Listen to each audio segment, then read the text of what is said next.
Hey out there, everybody. Welcome back to the Alamodome Audible Podcast. This is episode 207. It's been a little minute since the last pod. I had to scroll back. It was a full month since episode 206. And, I know. Well, I mean, we had some articles, we had some stuff come out. The Domies got released, of course, which we'll talk about here in just a second. But I had to get married, I had to do a little mini moon, right, and all that good stuff. And as always, working on big things behind the scenes. Adrian's putting in the hours. Dude, the lab. In the lab. In the lab. Got so many updates for you guys coming up here that y'all need to stay tuned to and stay ready for. But also, Jared, at the end of a long, arduous football season, I think it's only fair for the host of Audible to get some PTO, baby. So we got that out of the way. We're back, but that's just PTO from the pod, PTO from live airtime. But yeah, lab work has been putting in, and I mean serious hours. Our time allocation has gone from like the film room and like doing the podcast. And we're in the weight room right now, and we are moving. Yeah, we are moving the muscles behind the mouse and keyboard to give you guys the best experience when using aluminiumaudible.com and looking good doing it. Shall I say a little teaser? Oh, wow. Too soon. The during the football season, most of the work that you're going to see is going to be in front of you. It's going to be on stage, if you will. During the off season, most of the work is going to be behind the curtains, behind the scenes, doing the groundwork, right? And then it'll be unveiled throughout the off season. It's kind of how we've managed to make the most efficiency of our time here at Alamodome Audible. But it's not to say that we are not going to have a ton of airtime coming at you guys during the entire offseason, because it's only the offseason for the football team, but it is never the offseason for UTSA athletics. And we have got UTSA baseball, Los Correcaminos season starting here. And we have got the most fantastic exclusive, dedicated coverage, not just to UTSA baseball, not just to Conference USA, soon to be AAC baseball, but college baseball entirely from Mr. Dan Nerdahl. You've probably read a couple of his blog posts already, but now you're going to hear his fantastic voice soothe your eardrums, not just for our season preview, our baseball season preview here today, but Jared, all season long on the Around the Birdbath podcast, the new segment of Alamodome Audible, strictly dedicated to your UTSA Roadrunners baseball. I'm just so fired up, man. It's been so fun to watch the baseball program grow and expand and become nationally relevant for the first time in a long time. But I'm even more fired up because as we've kind of polled our Patreon donors and our longtime listeners and our friends, the thing that people kept coming back to over and over again that they want to see more from us was baseball coverage, right? Always. In fact, I think I asked a bunch of people hey, at least 5 things, what would you like to see us focus on? And I think baseball was number 1 on every single response I got. Wow. And what great timing to meet Dan and kind of make his acquaintance. And I think he's the perfect fit for us. And he has the really, really, really rich knowledge of not only UTSA baseball, but the sport of baseball as a whole, and very similar personality to us as well, which hopefully comes through in the interview. So, man, it's a great time to be a dome head. Say that much. Big time. And I could not do baseball coverage justice the way that Dan does, not even a freaking degree close to it, not even a fraction of it, not a decimal point of it. And so, the Domehead audience deserves good coverage. I like to think we've done a good job of trying to bring that to y'all for the football and for what we've done with other sports so far. But you really need that expert eye, and that's what Dan brings for your baseball coverage. He really knows what he's talking about here. And Dan is already starting to get networked in the UTSA Roadrunner baseball community. He's got sources now already. Dude, I'm fired up for him. More blog posts coming that are even better and juicier than you could ever even dream of being. And the very first thing you're going to hear Dan say in this introductory interview with him is, My name's Dan. I love baseball. I think that's the very first words that came out of his mouth. I love baseball. Yeah, you know the stories like the first thing the baby touches out of in the crib or whatever is like picking up a baseball. Like that was Dan's first like sentence on a podcast. I'm Dan. I love baseball. It's incredible. Amazing stuff. Incredible. Amazing stuff. Yeah. Well, hey, I want to hold us up any longer, and I want you guys to get to the interview with Dan. But we are a month overdue on Patreon shoutouts, and oh my goodness, even though we haven't released an episode in a month, we still got 3 new subscribers. Wah, wah, wah, wah, wah, wah. Shout out to Steven for joining at the Insider tier, Brian Carabardi at the Insider tier, Tony Carlock at the Insider tier. And as always, thank you to our big money donors and board of trustees members who continue to not only support us, but enable us to bring people like Dan onto the podcast and give you guys preview and recap content every week throughout baseball season. If you want more, if you want other sports, donate, sign up for Patreon. It pays off. I promise you guys, we do a lot of work to get you this product, and it's only going to keep getting better. Let's go. Shout out to Ben Tovar, Rick Cortez of Rowdy Road Grillers, the Bunch family, Zach Espericueta on the San Antonio Podcast Network, Brandon Padron, the Fikes family, and our board of trustees members, Didutique, John Otwell. John's been asking for baseball coverage for like 6 years. John, I'm very happy for you, buddy. Lino Perez of Los Dos Rowdies Tailgating, Gary and Ruben representing the UTSA Bird Gang Tailgate, Ray Redding and Mimi Peril, UTSA baseball alumnus, also been pushing us for baseball coverage forever. Thank you, Ray. Thank you for all you do for UTSA baseball. And Brandon Grill in the Grill Realty Group, and Andy Elizalde in Profession Benefit Solutions. Thank you, guys. I'm going to cut over to a quick cumbia break, and then we're going to be back with Dan kicking off a new era of the Alamodome Audible podcast with expanded baseball coverage. And thank you guys for helping to make it happen.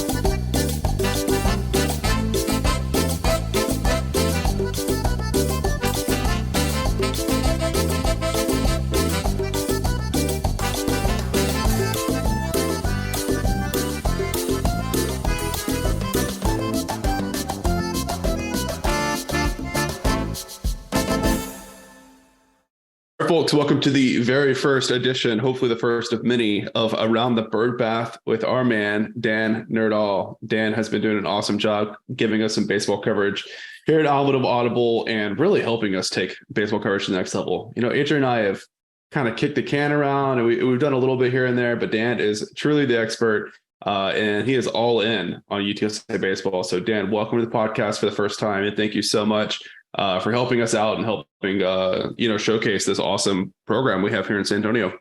Yeah, thank you so much for having me. I love baseball. A student at UTSA. I'm a junior. I've got a few semesters left, and just love covering the sport. I've always enjoyed covering it from a more in-depth type of level.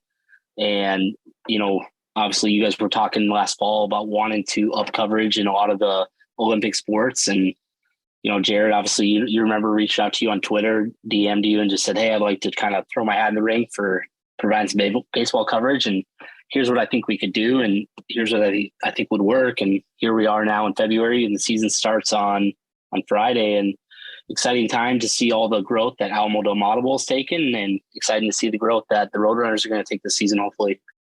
Very nice. So, like, what's your history with UTSA baseball? Like, how did you become a fan, and like, how's your story on that side of the fence? Like, what was your first, exposure to the baseball team, and how's that kind of progressed for you? Yeah, I mean, just mostly just being a fan of baseball, and with obviously when you're a student, it's a little easier to be involved because people are talking about it, and you feel kind of an obligation to the sports teams. And baseball's a little easier for me because I like baseball in general. I'm the type of guy that will sit down and watch an entire baseball game from start to finish. And my wife's like, what are you doing? I'm watching baseball, gonna watch the game. And so just decided last year I was going to start going to games. And the very first game I went to was actually the Stanford walk-off win. Damn. So, big win. And wow. Kind of a great first game, and went to a few others throughout the season, and met a few of the former players that way, and started networking a little bit, and just wanted to really just give the UTSA baseball players the coverage and the coverage that they deserve, and Coach Hallmark and all the great work they're doing. The golden good luck charm at the freaking walk-off. Are you kidding me? Like meant to be. Oh, Wow. That is an incredible story. What was that atmosphere like? And what was that moment like? I mean, full transparency, I saw the walk-off win via CUSA TV because I have to pick up my daughter every day from daycare just with when our daycare provider kind of shuts things down. So I had to leave early and definitely saw the dual camera action of Layden Berry's walk-off hit and the celebration. And it was ecstatic just watching it. So I can believe that in person was even better, but so whenever you were like leaving the game, did you feel these guys could win this? You know, when you had to exit, you had a good feeling about it. Yeah, because I mean, you know how it is. Like it's kind of the same with football. Like you're like, all right, you know, Stanford's coming to town. It's some exposure. I mean, Stanford's got a great historical program. You're just hoping it's a close game, and then you get in the fifth, sixth, seventh inning. You're like, oh my gosh, like we might win this thing. And then you get home and it's still on. It's 10th inning, and then you see Layden Berry come up. You're like, hey, we just beat Stanford Cardinals, you know? I love that you already had a CUSA TV subscription before you even went to a game for the first time. That's next level, man. I don't think many people would say that. Huge.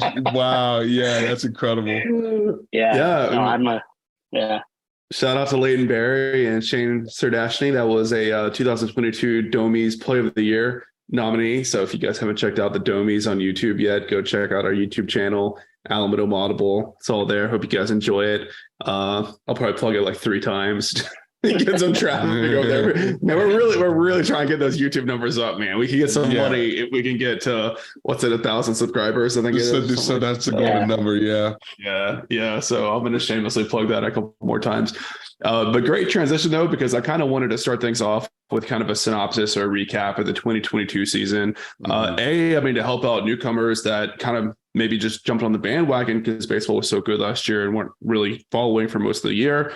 Or people like me that just have had a lot of things happen in their life since baseball season, right? So obviously it was a great season for UTSA, arguably one of the best in program history. But what were some of the key moments and key takeaways for that 2022 season for Pat Hallmark's team?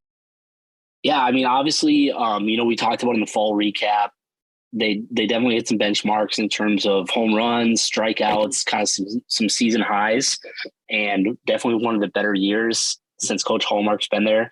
It definitely seems like he's got this program going in the right direction. I encourage everyone to go to UTSA Athletics, read his bio. He's got a great bio and a great resume for just being a coach. He's got a lot of hands-on experience, and his resume kind of speaks for itself in his just ability to be a great coach and a great leader as well. You know, 38-20, and that record is after the Conference USA tournaments. So that includes those wins from there. But one win shy of tying the program record. The program record is 39. Their final RPI of 39 was, I think, the highest that it has ever been. And RPI is real crucial when you're dependent on that at-large bid for regionals at the end of the season if you don't win your conference tournament.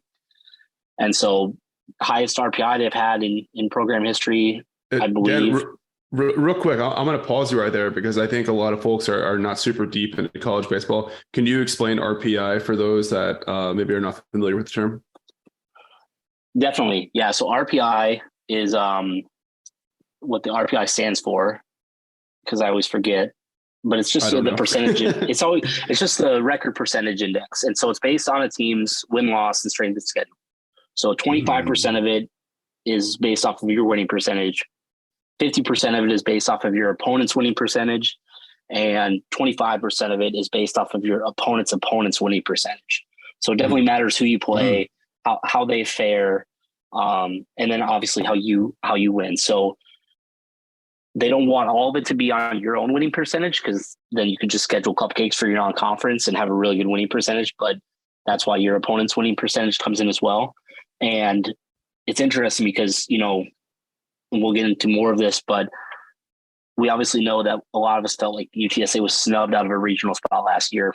One of the things that Coach Hallmark just shared in an interview recently was what he learned is one of the things that kind of held UTSA back last year was their pre-conference weekend schedule So kind of their weekend games before their conference schedule wasn't really deemed tough enough.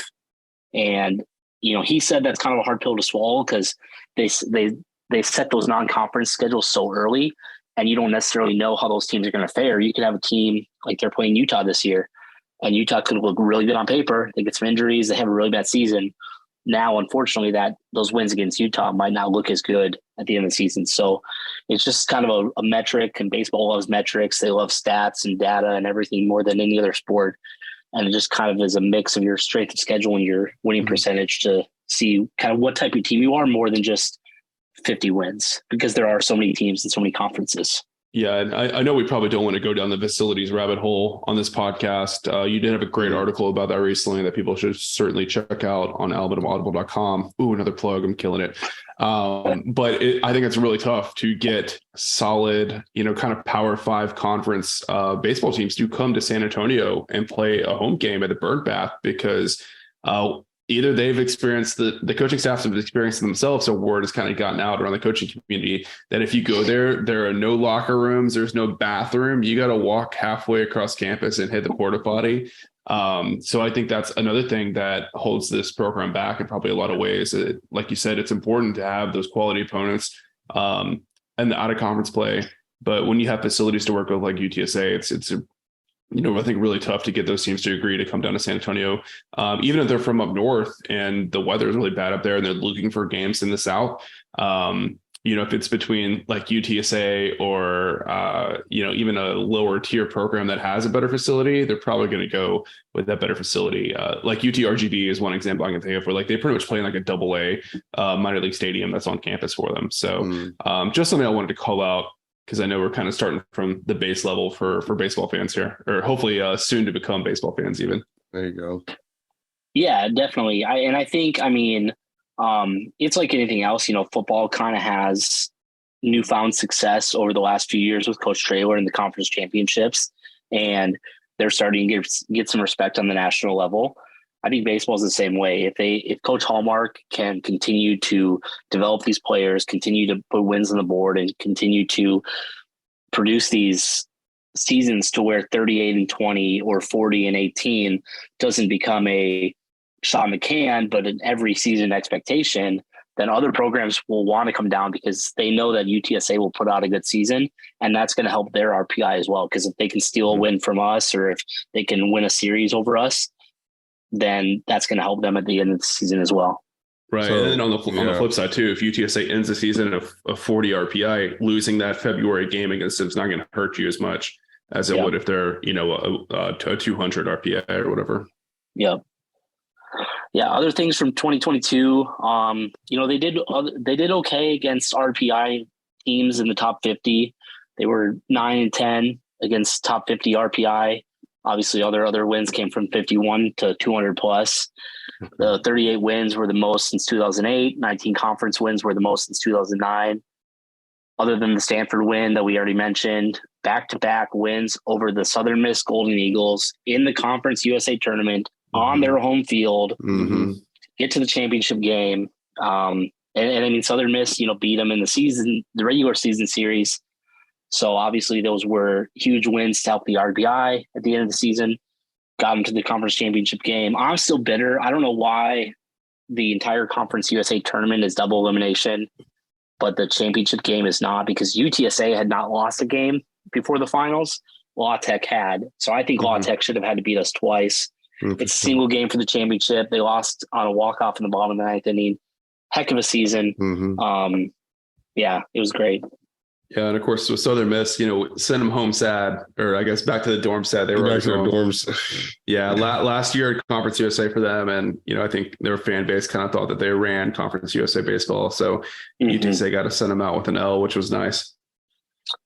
Yeah, definitely. But it's interesting. The whole dynamic of the RPI is interesting, right? So, but essentially, the better UTSA is, the better it is for all of their opponents, to a degree, right? Or 50% of their RPI. So yeah, I mean it's a big deal. So that's that's a real delicate index to, and clearly the makers that be, the powers that be here that end up deciding who and who doesn't go to regional They put a hell of a lot of stock in that RPI. What are some other things you would say they put a hell of a lot of stock into when making those decisions? What else is as important as an RPI for baseball teams?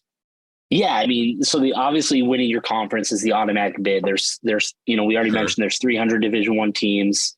There's 30 conferences. Obviously, you're gonna have some real bizarre ones. You still kind of have a Power Five, if you will.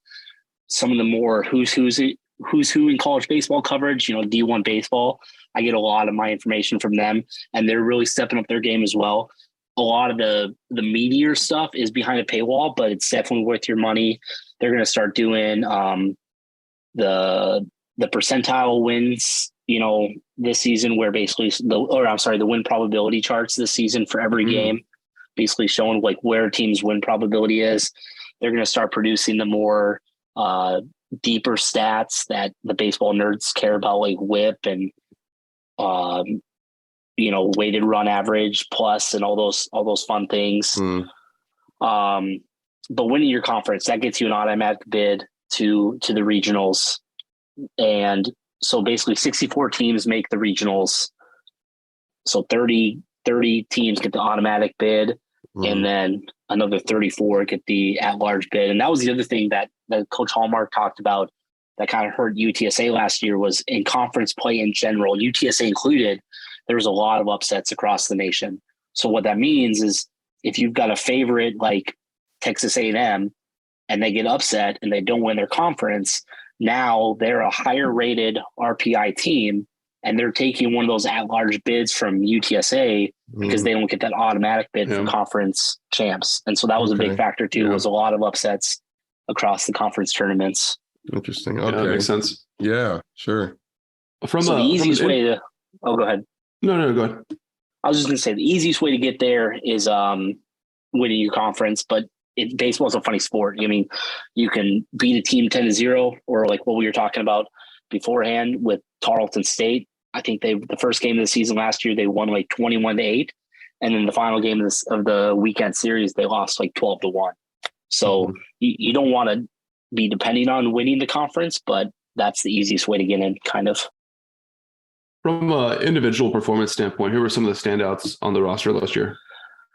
And this is going to be kind of the key loss for UTSA this year because they were all seniors, but Ian Bailey, Ryan Flores, Chase King, and Jonathan Tapia, those were top performers last year. Those four alone made up 44 of the team's 69 home runs. Oh, man. Wow. So a lot of power output in those four, and they're all gone. Coach Hallmark has always spoken very highly of them at the Birdies for baseball golf tournaments. Just last month, the fundraiser, he spoke very highly of them. All four were in attendance participating. And that, I think those were the only losses, but obviously very big losses from an offensive standpoint.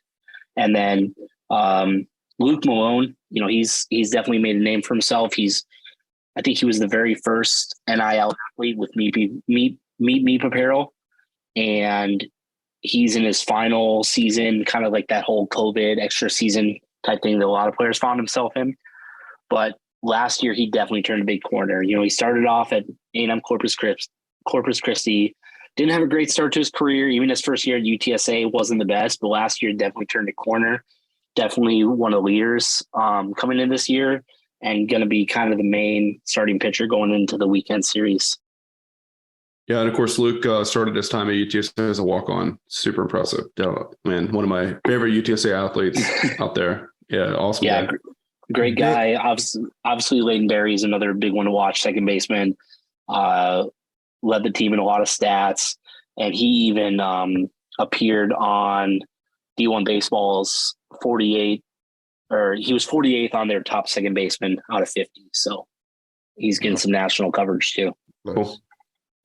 On that same note, are there any younger guys or newcomers on the roster that can help replace that home run production, that power? Yeah, so Taylor Smith and Antonio Valdez, they're both transfers, and they're going to be the corner infielders, or they have the potential to be the corner infielders, with Antonio Valdez over at third base and Taylor Smith over at first base. What's neat about them, they both a few years ago were at Incarnate Word and played under Coach Hallmark. They both went off to Power 5. Antonio Valdez went over to Baylor, and Taylor Smith went up to Texas A&M. Now they're back at UTSA, back with Coach Hallmark, and definitely power hitters. He mentioned them in an interview recently about providing some power. And then Garrett Brooks, he's a redshirt freshman, and I believe he plays outfield, but Coach Hallmark said he was their best hitter throughout the past couple of weeks. So he's looking real good coming into the season. Nice. And then another one too, Matt King at shortstop. Matt King he's known real well for his defensive abilities, and that's kind of what kept him in the lineup last year. But he looked real good in the fall ball, had a lot of good power output, a lot of good offense output in fall ball. So hopefully he can keep that moving through the spring. You mentioning the Incarnate Word transfers kind of sparked this question in my mind, but from what you've seen so far, how would you describe Coach Hallmark's kind of recruiting philosophy? Because I know a lot of baseball teams go really hard on like JUCO transfers, and of course the transfer portal is a thing now. He's taken a lot of guys from Incarnate Word that have come over to UTSA, but then of course there's still the high school recruiting. So what have you noticed about his like kind of roster construction? Definitely a lot of Texas guys, and then definitely a lot of transfers. I can't remember the exact stats that I put in the National Signing Day article that I did for you guys, or for Alamo Dome Audible a few months ago, but definitely a lot like transfer heavy. I don't know if I'd say it's quite 50%, but definitely he's going to play those transfers. And at the same time, I mean, I think he recognizes that, at least what I've seen through the recruits, I don't want to speak for him. I've never actually talked to him. Seems like a great guy, but through the recruits that they're bringing in, it seems like he recognizes that you have to produce that talent from the bottom up. And I mean, that makes sense, right? Like you want to get your philosophy in these guys. And if you have a certain way that you think is successful, which has clearly worked, because since he's been at UTSA, the only direction they've gone is up, you want to put your own coaching philosophy on them. And you don't want to rely on those transfers, because I think once the COVID free year runs out, I think a lot of these guys are going to start going back to the Power 5 conferences, because there's not going to be the holdover that the Power 5 teams were having. Oh, that's interesting. So Dan has been here now, I guess, the COVID year would have been his first year technically, right? 2020. So 2021. Yeah, because he didn't have a full season in his first year, if I remember correctly, right? Right. Yeah. Right. He got here in June 2019, so it would have been after our 2019 regular season. So I guess now 4 years in, we should be getting to the point now where we're starting to see a little bit more of his recruiting talent on the field. So going in, I guess, 2023 outlook, let's talk about that a little bit. What do you see for Roadrunners being one run away from a conference title? Is it automatic? This team is going to be a surefire to go right back to the final game of the tournament again?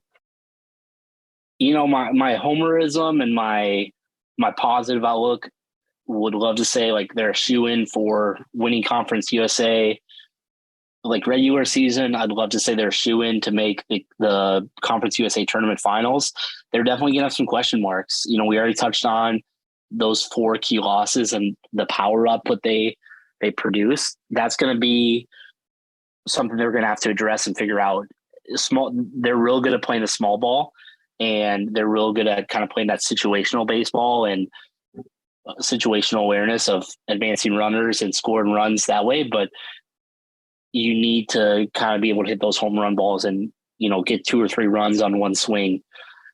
And then pitching is going to be kind of a question mark too. Last year they were, I think I already mentioned, if not, they were 123rd out of 300 teams last year for pitching with a 5.4 ERA.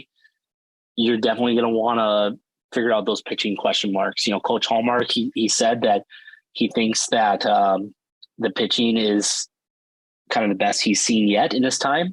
So that's promising. But you're also going to have some conference opponents that have some very good offensive output. So if that pitching isn't lining up, then that's going to be a problem when you're playing those conference teams that not only are predicted to finish higher than UTSA, because both Conference USA coaches rankings and D1 baseball projected that UTSA would finish fifth in the conference and miss out on a regional bid. So they're definitely going to have something to prove, and they're definitely going to have a chip on their shoulder this season, playing off the motivation of what last year felt like. So speaking of the pitching, two guys that kind of caught my eye last year were Daniel Schaefer, who kind of developed into like kind of the shutdown closer, and Braylon Owens, who was a freshman that pitched a pretty good number of innings. So how do you see those guys kind of fitting into the picture this year? Do you think they'll keep those same roles, or you maybe look to take the rotation this year? Yeah, I think Schaefer is definitely going to be key out of the bullpen, and he's definitely getting that national attention. Another one out of the bullpen that I've seen his name pop up a few times is Simon Miller. And then, your main starters, Luke Malone and Daniel Garza, as being kind of the key starters. Yeah, it seemed like we were really pitching staff by committee last season. And it's safe to say that that's probably going to be the case again this year. Yeah, and it's kind of set up. I mean, for those who don't know, the college baseball season, it's pretty standard. You're going to have a weekend series. That's going to be Friday, Saturday, Sunday. You might do a doubleheader one of those days, kind of lessen the load a little bit. And then you're going to have a single weekday game. Most of those for UTSA falls on Tuesday. A couple of them fall on a Wednesday. And so if pitchers, if theoretically, if they need 5 days off in between their starts, you can line it up to where you really only need a few regular starters, and then you can kind of plug and place those other guys that have been inning eaters for UTSA in there. And, maybe kind of have, and you're seeing MLB do this as well, where you kind of have like a bullpen game where your starters are in the bullpen, and then you kind of just use bullpen relief for the whole game instead of trying to have that starter go 5, 6, 7 innings. So I noticed that too, that they kind of used that a lot last year, and we'll see what they do this year in terms of if they can get some more innings out of their starters, but at the same time, have that bullpen come through and not give up those big runs late in the game. Is your temperature on the pitching staff higher or lower than last year's? Way too early. I think you'll definitely see improvement. I mean, the guys are getting older, and I think with Coach Hallmark and his staff, they're only going to develop. I mean, he's a catcher by trade, and obviously a catcher-pitcher relationship is very special, and a catcher understands. I mean, that they're kind of the game caller back there. They're calling the pitches, and they're managing the game from behind the plate. And so I think that definitely carries a lot of weight. And then I think Luke Malone's going to have a big year. He turned the corner last year. I think he's going to be a leader of this team. He's going to help the guys kind of figure it out on the mound, and hopefully they can get that help. They're going to be real good up the middle too. Defensively, they're bringing just about everyone back up the middle, and that is comforting to a pitcher, knowing that the guys behind you are going to be able to be relied upon to clean up what gets past you. I had to catch myself because I almost said it's hard to be worse than a 5 whatever ERA, but I guess in college, you see pitching stats go even higher than that. And I gotta readjust my expectations. So I don't know. It reminds me of when UTSA was coming off. I think it was the 2017 season for football, and I was like, oh, they can't be any worse on offense than they were this past year, and then somehow found a way to be even worse. So I gotta catch myself on those statements, but yeah, it definitely seems like there's plenty of room for improvement, and there's some arms that have developed over this past season. So hopefully, summer of summer ball and some additional coaching gets these guys ready to roll. But Dan, I wanted to transition a little bit and start talking about this 2023 schedule. Took a while to come out. We were kind of waiting with bated breath for that to drop, and we finally got it. I know you mentioned a series with Utah, but what are some other highlights for this out of conference slate? Yeah, so I mean, very smack dab, almost right, kind of taking the spot of last year's Stanford game. Next Wednesday, so February 22nd, they're playing the University of Houston at home at the Birdbath. And that's going to be a big game. Houston, they're still in, and it's kind of confusing. Baseball gets kind of confusing because it's a spring sport. So like everyone's mind, football, we're moving into the American Athletic, but we still got one more season of baseball before those changes happened for both Houston and for us. So Houston is still in the American Athletic for baseball, and they're predicted to finish third by D1 baseball. They've got some multiple pitching prospects being watched. They've got balance and versatility on offense, and they were 37-24 last year. So not a bad team, looking to kind of have the same season last year for them that UTSA had for this year. And hopefully, UTSA can come off a big win, a big, sweep Tarleton State this year instead of dropping a game, but sweep Tarleton State and then follow that momentum into a big win against Houston, kind of get a little revenge for the football team, Okay. And then, they go to Baylor February 28th. Baylor for that one, Baylor's not predicted to finish very high in the Big 12. I think they're predicted to finish 9th or 10th out of 10 or 11 teams. And so that can be a good win because it's a Power 5 school and it's just a single game. And Baylor beat us last year 2-1, I believe. And then obviously Utah, mentioned them already. And then Texas State, I know a lot of people have opinions about Texas State for football, but they're a darn good baseball team. They had a really good season last year, and they're projected as a regional team this year. They're projected to finish second in the Sun Belt West behind Southern Miss.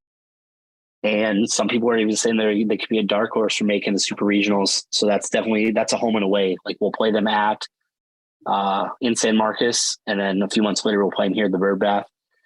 And then the biggest one on the schedule for non-conference is going to be at Texas A&M Tuesday, April 11th. Bluebell Park. I've never actually seen a baseball game there, but I've been there a few times. It's a beautiful park. Texas A&M, they made it to the semifinals of the College World Series last year. They are preseason number 5.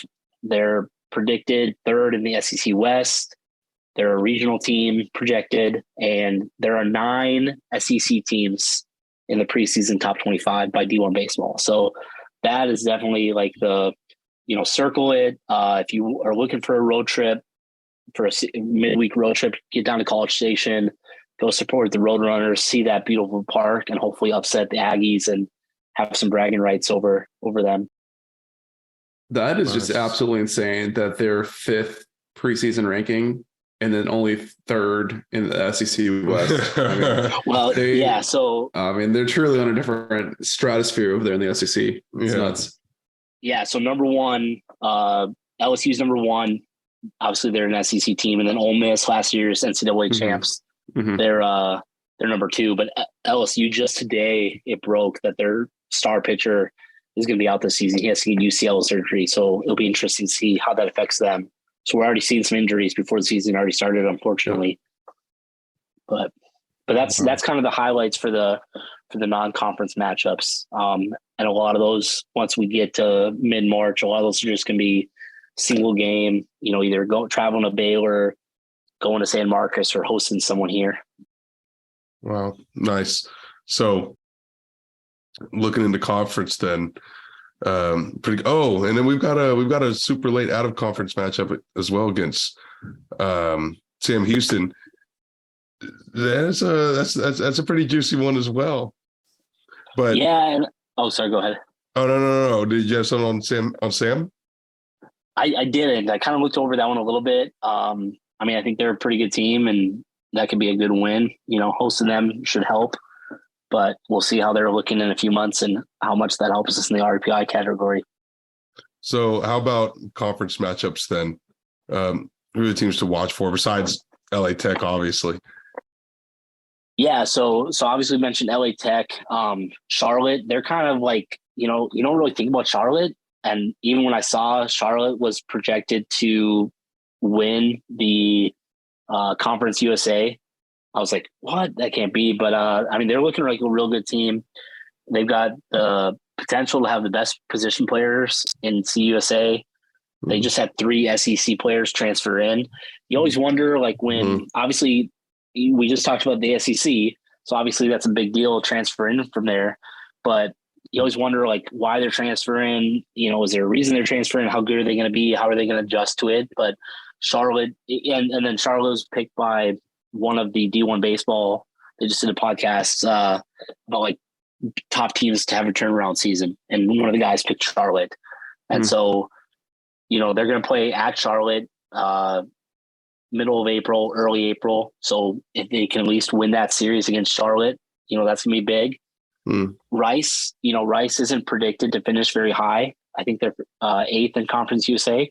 But why I put that on there to watch is, we played them twice in a home and away, a weekend series. So if we can win both of those series and at least sweep, you got to go in and you got to get those wins against those lower tier teams. You can't be, losing a series, dropping a game when you're playing those lower teams. You got to get those wins and you got to pad your record. Wow. And is that our only in conference home and away series? Yes, I believe so. And I think everyone else is just playing one time. Wow. Interesting. And I think it's probably, funding. It's hard to travel to these places. You got a lot of teams in Florida, FIU, FAU. Well, and we Charlotte. Southern Miss left this season as well, right? Southern Miss has been replaced, though. We need to talk about that. That's really critical. Yeah, that's a great segue, Jared. So, they finished the regular season with DBU at home, Dallas Baptist University, and at La Tech. So your last two series, like weekend series games, are against two programs that are projected to finish higher than you in Conference USA. DBU, in 2021, they were one win away from going to Omaha. They won the regional. They had won the first game of Super Regionals against Virginia. They lost 2 in a row, but one game away from going to Omaha. And then last year, La Tech beat DBU in the Austin Regional now La Tech didn't go to a Super Regional, but they knocked DBU out. So there's some history between those two teams. But that could very well be kind of who determines the regular season Conference USA champ going into those. Like if they can win some games against that, or if they can take some wins away from one program by helping the other, and if they can come out on top, that's going to be a juicy 2 back-to-back weekends. And hopefully UTSA is in a position to be right there to win the conference. So that's you can easily say, maybe I don't know why I'm asking, can you easily say then that our last 6 Conference USA games, the series against DBU, the series against La Tech, is that the absolute hardest part of our conference schedule? I would say so. I mean, just because we already talked about this, like who knows what things are going to look like at the end of the season? Who knows how our opponents' records are going to shake out? But you're having 2 teams that are projected to finish above you back-to-back weekends, right? And then so either way, it's a pendulum swing in momentum. Are you going to be riding a high motion and real good momentum going to that Conference USA tournament, which is at Rice in Houston? Or are you going to be licking your wounds trying to sneak out a Conference USA tournament win to get a regional bid, We'll have a lot of Roadrunner fans in Houston for the CSA tournament. I guarantee that. Yeah. And Rice, I talked about this in the facility article. They've made some great improvements. They've got a great facility down there. So. Yeah, Rice actually has like a right field, like kind of like beer garden thing set up. So the series last year, my friends and I went for that Friday evening game, and that Carbach beer garden got hit pretty hard by the UTSA fans. So I definitely recommend you guys meet us out there this go round. And it's my birthday weekend too, so you can buy me a beer. Okay, let's go. Put that on your calendars, folks. USA tourney. May 24th through the 28th. It's a big weekend in H-Town. It might be shocking to a lot of the listeners that probably don't follow college baseball like as religiously as you do, Dan, to hear that Dallas Baptist is going to step into Conference USA and be a day one competitor for the league title. Do you know much about kind of how DBU became a baseball powerhouse like they are? Like what's the story there? No, complete transparency, I don't. I know last year they kind of had a little bit of a off year. They were a little closer to 500. Obviously, I was trying to figure it out today. I was looking at it as I was getting ready for this segment, and they were, I think, 38-24 last year, and they did okay in their in their conference play. They didn't win their conference tournament. They were in the Missouri Valley Conference last year. I don't know how they got a regional bid. I don't know if it was just their kind of what they did in 2021 that helped, or maybe they had I know they had some big wins against Big 12 teams. They played some games against like Oklahoma and Oklahoma State. So maybe just their RPI was really good. Let me pull up their RPI and see what it was last year. I know they have a gorgeous ballpark. Like I don't know how that happened. Deep pocketed Baptist in Dallas, I guess. But yeah, it always kind of tickled my fancy or my curiosity, I guess I should say, how DBU was able to become such a baseball force. And it always made me wonder, like, if a school just invested all of their resources in a baseball, like how good can they get?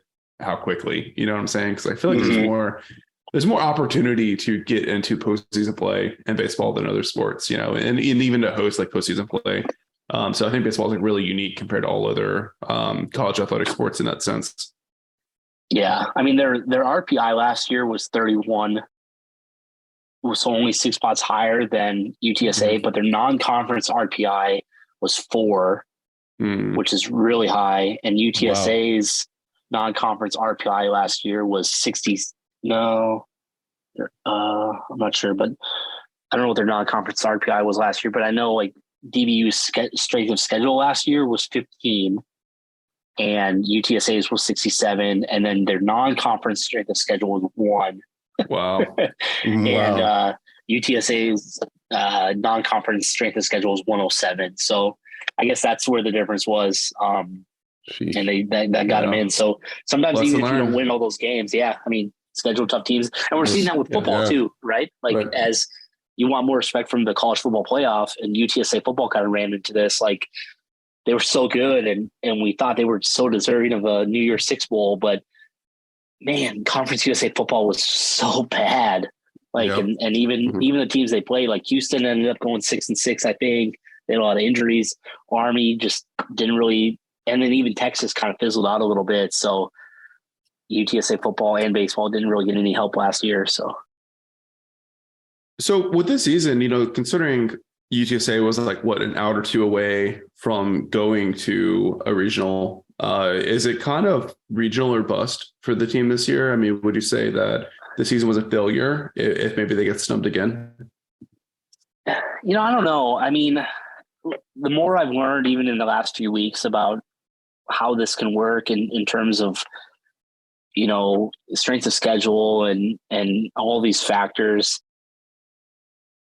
I mean, I know that it hit them really hard last year getting that snub. And Coach Hallmark talked about the guys he felt the worst for, or the guys he kind of, it hurt him the most were those seniors that did so much for the team last year, and them not getting that kind of final salute of going to a regional. And I mean, you know, the crazy thing is, like, once you get to a regional, anything can happen. Ole Miss last year, yes, they're in the SEC. Yes, they were projected to do very well last year. They were like one of the last 4 teams in, and they won the whole darn thing. So baseball is funny in that once you get there, if you get hot, and UTSA was clearly hot at the end of the season with the conference tournament that they had, who's to say that you couldn't go on a run and make it to super regional or make it to Omaha? Like, crazier things have happened. So I don't know. I mean, it you know, it's his 4th season. They coming off such a high last year. I don't want to call it, like, I don't like to be that type of fan where I'm like, they didn't make it to the postseason, so it's a bust. But I think if it was a second year in a row of getting so close, but not being able to take that next step, because that's what you have to do at this point. So they've had this great season. You have to produce that. You have to build off of that.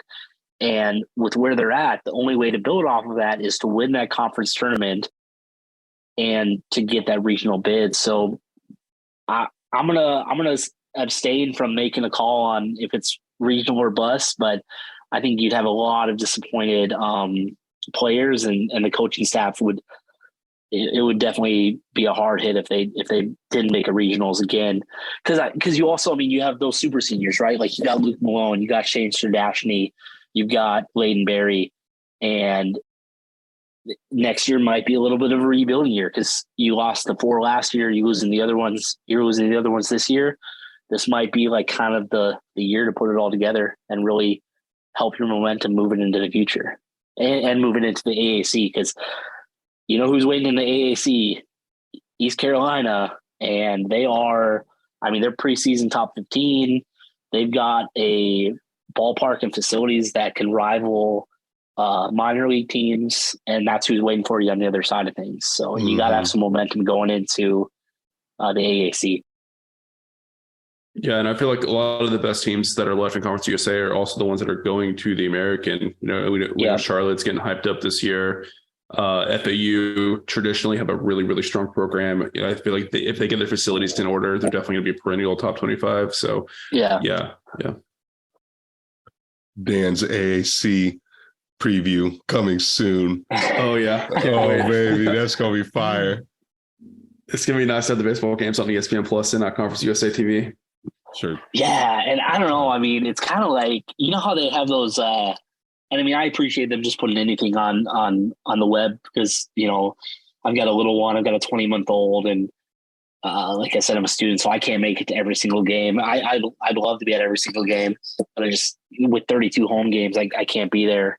But it's funny. You watch the games at the Birdbath, and there's like two cameras. It's like there's a center field camera and like a home plate camera. Yeah. So depending on where the ball's hit, you miite kind of miss something. You're like, oh, what happened? Like, yeah, and you get whiplash too, because it like goes back and forth between the two so fast. Yeah. Hopefully that improves as we head into the AAC. Are there any players that we didn't mention earlier that you could foresee having a pretty big breakout season this year? Let's see. Or maybe any freshmen that you can see, you know, being a regular contributor. You know, Isaiah Walker, he's kind of more known for his glove. He plays that corner outfield spot. If he could take a step up, that'd be great. You know, I'm real curious to see how, whether it's his first name is slipping on me right now, but Polston, he kind of plays like right field, DH. Garrett, I think. Yeah, Garrett Polston. He's kind of a utility guy, you know, DH, right field, first base. I'm curious to see how like Taylor Smith turns out at first base, because he's got that power, but also like, I mean, Ryan Flores, like there were several games last year, both watching at the Birdbath in person and watching on TV. Like he had some great flexibility at first base. And I feel like there were several times in the conference tournament alone where his defense really saved some runs. And of course, like, you know, Ryan Flores having the big home run because going into that ninth inning, UTSA was down by 1, and he hit a home run in the top of the ninth to tie it up. Obviously, you know, they lost on the walk-off in the bottom of the ninth, but just seeing how guys can kind of step up and fill that gap. You know, fall ball is a great indicator, because it's like, how are guys knocking the rust off? How are they responding from last season? How are they developing? What work have they put in? But fall ball is it's all like intra-squad. It's not against other teams. It's just UTSA versus UTSA. And depending on what type of team you have as a whole, that can create some false narratives.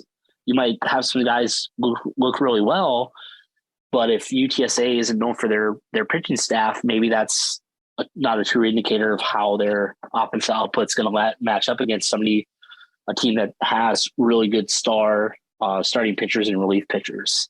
And so just seeing those underclassmen step up and seeing them fill the void of the 4 guys that departed would definitely be huge.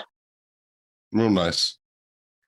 Any sort of outlook when it comes to, like, you talk about, you want to see the team take a tangible step forward, and the only way to do that, like, record wise, is to do that winning the conference tournament. But is there something else, a particular improvement that you want to see from a certain position group, or something better that you want to see there? Yeah, I definitely want to see you know, less lopsided losses this year. Okay. If you look at the 22-2 schedule, you know, just kind of going through, you know, and again, preface with baseball is a funny sport, and there's a lot of factors built in, but there was a lot of, and it goes both ways, of course. Like there was a lot of series where they had some really high scoring wins, but then they also had some games where they might have won 12-10 or lost 11-13. But also just those lopsided losses, like they lost to Tarleton State 1-12. They lost to, I think it was like Southern. I'm trying to find the series on the schedule. Yeah, they like beat Southern like 15-4, 15-7, but then in the middle game of that series they lost 4-11. And so that's a team that, you've already beat them really good. And baseball is kind of like that too. Like you'll have a really offensive output game, and then the next day, like the bats are just kind of quiet. Like the runs aren't really there. But that's, I feel like, a good way to see that the pitching staff is coming along and they've made improvements, but also you're not giving up those, I don't want to say easy wins, but those good wins that are good to have in your back pocket to kind of pad that record and help that winning percentage along. They lost to Old Dominion 0-11 and then beat them the next two games. They lost to Rice 7-16. So just having less lopsided losses, I think. Yeah, not letting so many runs score. Yeah, more consistency. I feel like anecdotally, thinking back to last season, there were a lot of games where the team looked good overall. They were playing solid defense. They were, moving base runners around the base pass and stuff like that. And then like one guy would come in from the bullpen and give up like 8 runs in an inning. Right? Yeah. So I feel like that's an issue that needs to be addressed. And hopefully the recruiting depth is starting to pick up and they just got more arms to throw out there. Yeah. And it'd be interesting, if you could get, Coach Hallmark in a room and just maybe pick his philosophy a little bit on that. Cause I know there's coaches out there that think, hey, I'm just going to let the guy wear it, or I want him to work through this, or let's use this opportunity. Or like you said, Jared, like maybe there's not guys available. Maybe you're coming off a big weekend series where you tapped in that bullpen early. And that's hard too. Like depending on the bullpen strength, if you tap into that bullpen early on Friday, by Sunday, those guys are going to be pretty gassed. And then you might have that guy who's being asked to do 4 or 5 innings in relief and gives up a big lopsided inning there. Yeah, especially a team like UTSA that played a lot of extra inning games this year. I think those can really add up within the span of a week, but also throughout the full season. Yeah. So last question I have for you, Dan, before we wrap up is kind of talking a little bit big picture about college baseball as a sport. It definitely seems like a sport. We talked about the SEC a little bit and how powerful they've become, but it's kind of becoming more of a revenue sport for a lot of these universities. So what are some of the changes and trends that you're seeing with like rule changes and NIL, transfer portal, and just kind of the health of the sport in general? And where do you see UTSA kind of fitting into that picture as well? Yeah, I mean, they're definitely starting to think of baseball and kind of look for ways to help baseball. I think this is NCAA wide, but it affects baseball the most, or rather it affects the Olympic sports the most, but effective July 1st of this year. So it's not going to help this season, but it'll factor into the fall and with recruiting and fall ball. Baseball is going to get 3 full-time assistants. Right now they just have 2, and they have a third volunteer assistant on staff. His name is Mikey. I'm gonna mess up his last name. Mikey Bialamowicz. Yeah, so isn't that the one they hired just this past off season, I think, or not hired, I suppose, so. But he got brought on just this past off season. Yeah, they brought him on, and he's got a great resume. Mm-hmm. Texas guy. They got Zach Butler and Ryan Aguayo. I think it was a Stanford game last year. Ryan got tossed from he was coaching first base. He was like the first base coach, and he said something that the ump didn't like. And I've never seen a first base coach get tossed that quick in my many years of watching baseball. And it just, yes. I mean, I think the big thing about baseball, because baseball is funny, like it's the only sport where you can like kind of yell at the umpire and you're allowed that relationship a little bit, I guess. But I've heard through people that know more about baseball than I do that you can yell, what's the verbiage, like at them but not to them. Like if you direct it to them, that's where it's like, okay, you can't cross that line. Yeah, you can't call them by their first name. Yeah, or make it personal, like something specific that they did. But anyway, Ryan Aguayo's he's a great coach. He's got a great resume as well, and I think he's kind of come with Coach Hallmark through the years and through the coaching ranks. But that's a big one, getting that assistant on board. I hope that this isn't the case at UTSA. I hope that they're a big enough program that they don't have to do this. But I've seen that some of the smaller programs are going to get quote unquote creative with how they fund that assistant coach. But hopefully UTSA can get them on board and get them paid and they can get their benefits. And then they've also talked about increasing the regional spots. I think I saw something maybe moving up to 96 regional teams. And obviously that would drastically change how you get in, what regionals look like as we know it. Wow. Last year was the first year since they moved it up to 64 that UTSA was the closest to getting in, aside from those conference championships like a decade ago. But that's huge because now it's like they recognize baseball as a sport where you're going to have a little more parity because of how many games there are and the type of sport it is. So any chance to get into the postseason, if you call it, and get that exposure and have that chance to make a good run is definitely helpful. Yeah, and I know like on the NIL front, like I've seen there are teams in the SEC where I don't know if everyone knows this or not, but in baseball, you don't get a full scholarship allocation for your full roster like you do in football. Right. Football, you get like 85 scholarship rosters and you use all of them, right? They're all full scholarships. In baseball, it's pretty common to see guys have no scholarship or they only get like 20-30% of their school paid for, right? So we're I think starting to see a lot of these SEC programs utilize NIL to get all their players, funded for their education or however they want to spend that money, I guess. It sounds like a better deal to me to get, the NIL payday than getting your school paid for. But what do I know? Only one of them gets you a cold case of Keystone on the weekend. But I think it's an exciting time to be getting into college baseball. I've kind of followed it a little bit, throughout my life as a sports fan, but I feel like the game is becoming more fun. And like you said, there's so much more parity in baseball than I think in most other sports. So it's cool to see. And with that expansion potentially coming in the number of regionals that will be played, I think it's as good of a time as any for UTSA to start constructing of a new baseball facility, because UTSA would not be able to host if regional, even if they were ranked number one in the country, they would still have to go somewhere else and be a visitor. So yeah, just going to keep beating that drum, but everyone that listens to this podcast knows the deal on that one. Cool. Adrian, any last questions for Dan or Dan, anything that you wanted to shout out before we get out here?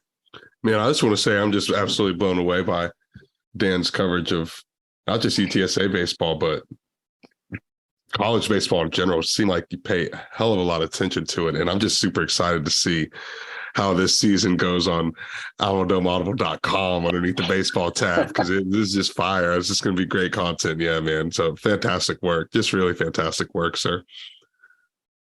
Yeah, no, I mean, thank you guys again for entrusting me and the opportunity to kind of finally, take my arm off the armchair pitcher, armchair batter, and put my money where my mouth is, I guess, and mouth where my money is. But no, I was just going to make one more plug. I mentioned, I think I mentioned the Birdies for Baseball or Birdies for Baseball, the golf fundraiser that UTSA baseball does every year.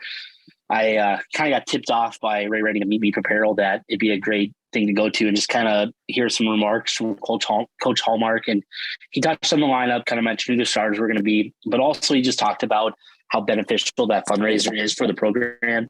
It buys food for the home games, breakfast, lunch, and dinner, every weekend game. The away games, that's budgeted in. But for the players on the home games, they have to raise that money. So that allows them to have breakfast, lunch, and dinner on the weekend series. They get some new equipment like pitching machines. It's got them new uniforms. So I encourage anyone that's a listener, a fan of UTSA athletics, a fan of UTSA baseball. It happens in January every year. If you like golf or if you think you're good at golf, I'm going to get out there next year and mess around with it. But it's only, I think, like $175 for a foursome to get out there and golf, and you get some cool little swag with it. But nice. A great way to support the program. And I mean, the players are out there. You get to kind of rub shoulders with the players a little bit. Coach Hallmark's always out there, of course. But just a plug for continue to support the program, continuing to support UTSA athletics. Yeah, I've had a few friends playing it before, and no offense to them, I know they're listening, but they're far from scratch golfers. So don't be intimidated. It's for a good cause, and I hear it's a hell of a lot of fun. Yeah. All right, cool. And Dan, where can people find you on Twitter if they want to follow you and keep up with your game tweets and all that? Yeah, Twitter. It's just going to be at Dan_Nerdahl_90. That's the year I was born. I don't have a weird obsession with. It's funny. I made a Twitter like years ago, and now I've actually got some reasons to use it, and I'm starting to build up a little bit of a UTSA following, and I've got some UTSA fans that we kind of talk back and forth on there. But at Dan_Nerdahl_90 on Twitter, and definitely going to be retweeting stuff from D1 baseball. As a reminder, it is a paywall for a lot of the, I call it meatier stuff, but you do get some great benefits from them. They do a lot of great coverage for college baseball, and they help out the little guys like UTSA or the smaller conferences. And then I'm going to try to make it to, I had set out and said I'm going to try to make it to at least like one weekend series game each home weekend, and then a lot of the midweek games. Like I'm going to go up to Nacogdoches and try to go to the SFA game because I've got some family that lives in East Texas. I'm going to do my darndest to make it to the A&M game. My wife went to A&M, so that'd be some bragging rights. So, come out to the Birdbath. I am a student, so I still have my student ticket, but I bought season tickets, or I bought a season ticket. So if anyone needs a ticket to a game and, wants to use my season ticket, just DM me on Twitter and I'll send you the ticket for the game. Anything to grow the sport and stuff. Dude, nice, dude. Yeah, just let me know. What a pro. What other podcast is giving out free ticket to every home game? Come on. I'll say it too. I mean, if you don't want to take Dan's free ticket, season tickets for baseball are incredibly cheap. I think it's like $45 for the full season. Yeah, $45, and it's like 32 home games. Yeah. Yeah, I mean, it's an insane bargain. I mean, come on, 75 cents a game, $1 or $1.15 a game. Come on, man. Maybe we could get in a stadium if we, paid like $2 per game. Seriously. You might have to wait 4 hours for a hot dog. I went to the Southern game last year, and I kept waiting for a hot dog, and I never got it. And I finally was like, I got to go. I had a recreational softball game I had to get to. I was like, I can't wait for my hot dog anymore. But the story of the hot dog that never was. Sorry, Dan. It's all good. It's all good. Well, this has been awesome, man. Yeah. Thank you so much. Incredibly informative, and we definitely look forward to having you on regularly throughout the season and giving the breakdown of the action and a look ahead to what's around the corner for the upcoming series. So, Dan, thanks once more, and we'll see you back real soon. Sounds good. Birds up.